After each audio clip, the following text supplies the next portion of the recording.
আসসালামু আলাইকুম। চোখে চোখ রেখে কথা বলা, এটা কিন্তু খুব গুরুত্বপূর্ণ একটি বিষয়। চোখে চোখ রেখে কথা বলতে পারছেন কি পারছেন না, এটা দিয়েই আসলে অনেক কিছু নির্ণয় হয়ে যায়।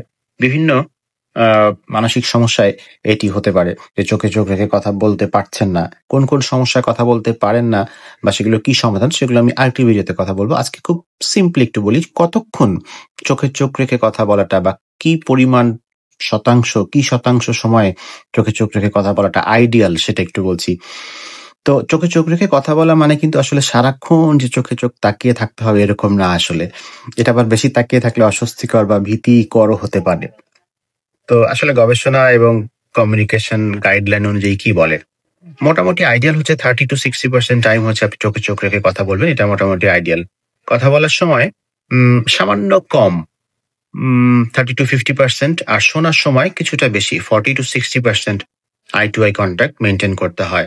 তাহলে মোটামুটি স্বাভাবিকভাবে বা একটা ভালো ইমপ্রেশন তৈরি হয় আসলে। পশ্চিমা সংস্কৃতিতে দেখা যায় 50% এর বেশি আই টু আই কনট্যাক্ট যদি কেউ করেন তাহলে সেটি ভালো আত্মবিশ্বাসের লক্ষণ বলে ধরা হয়। কিন্তু যদি এশিয়া বা এশীয় সংস্কৃতির কথা বিবেচনা করি তাহলে কিছুটা কম আই কনট্যাক্ট স্বাভাবিক এবং শালীনতার প্রতীক। যেমন 30-40% এটা মোটামুটি স্বাভাবিক এবং শালীনতার প্রতীক বলে ধরে নেওয়া হয়। তবে বলছি যেটা এড়িয়ে চলা উচিত সেটি হচ্ছে যে খুব কম আই কনট্যাক্ট অর্থাৎ 10% এর নিচে হলে মানুষ ভাবতে পারে যে আপনি আত্মবিশ্বাসহীন, আপনি নার্ভাস বা আগ্রহী নন তার বিষয়ে। অনেক কিছু হতে পারে। আপনি পরীক্ষা ভাইবা দিতে গিয়েছেন, তখন আই টু আই কনট্যাক্ট কম হলে আত্মবিশ্বাস কম দেখলে আপনাকে চাকরিতে নাও নিতে পারে। বা আপনি খুব নার্ভাস, তো এই লোকটা আমার অফিস সামলাবে কিভাবে? তাহলে আপনার চাকরি নাও হতে পারে। অথবা যার সাথে কথা বলছেন তার সাথে আই টু আই কনট্যাক্ট কম। উনি এমনও ভাবতে পারেন যে উনি আমাকে এড়িয়ে চলছেন, উনি আমাকে পছন্দ করছেন না, উনি অন্য কোনো কিছুতে ব্যস্ত আছেন হয়তোবা।